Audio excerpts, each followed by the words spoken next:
Also, along the lines of surveillance, Alternet has an article I recommend people check out, and it's called Shocker. Only 1% of so called terrorists nabbed by the FBI were real. Since 9/11, there has been this very broad surveillance and intelligence complex. We've seen militarization of law enforcement. We've seen this huge spying bureaucracy start and expand under George W. Bush and continue to expand under President Obama. Proponents of it make the case that they always make, which is, hey, this makes us safer. Aside from the fact that a number of experts say that it doesn't make us safer, let's look for a second at the so-called terrorists that we do catch through a lot of these programs. Trevor Aronson is author of The Terror Factory Inside the FBI's Manufactured War on Terrorism. And he started digging into all of these plots that were told, oh, the FBI just foiled X plot, and it probably saved Y number of people. Agencies working together foiled 12 plots in December, for example, whatever the case may be.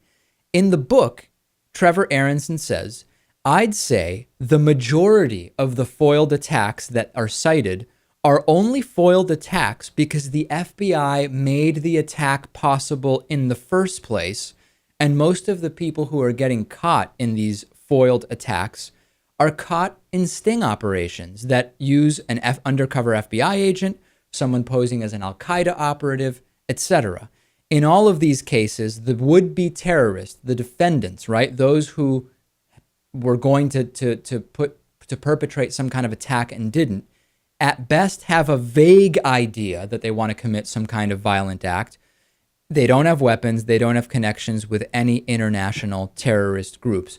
I talked about this exact concern a few months ago. I got Outside Magazine in the mail.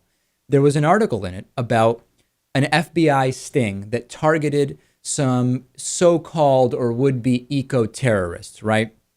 And as I read through the story, it became abundantly clear, and we all know that this happens, that the FBI undercover infiltrated, and I use that term incredibly loosely, infiltrated the group secretly, and then herself, in this case it was a female undercover, began planting the ideas of doing some kind of attack, organizing the acquisition of the resources with which the eco-terror would be committed.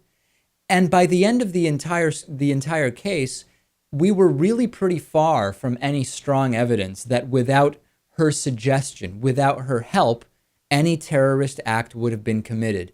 Are those really useful foiled attacks, Lewis, when it's the authorities themselves that are planting the ideas and providing the resources?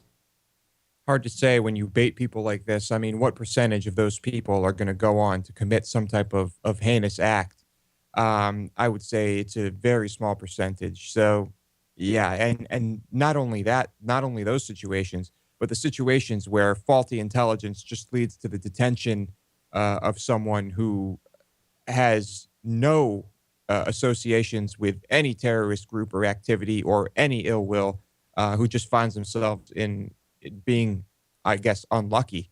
Those situations are pretty frequent as well. Not only is this a bad use of resources, but it also highly distorts the American perception of security, of surveillance, and of how many attacks are being foiled. Because again, if you can cite a much higher number of foiled attacks, it's going to be easier to get Americans to allow themselves to be spied on, to be surveilled, because, hey, look at all those attacks that were foiled, even if those attacks never would have even been conceived were it not for government authorities.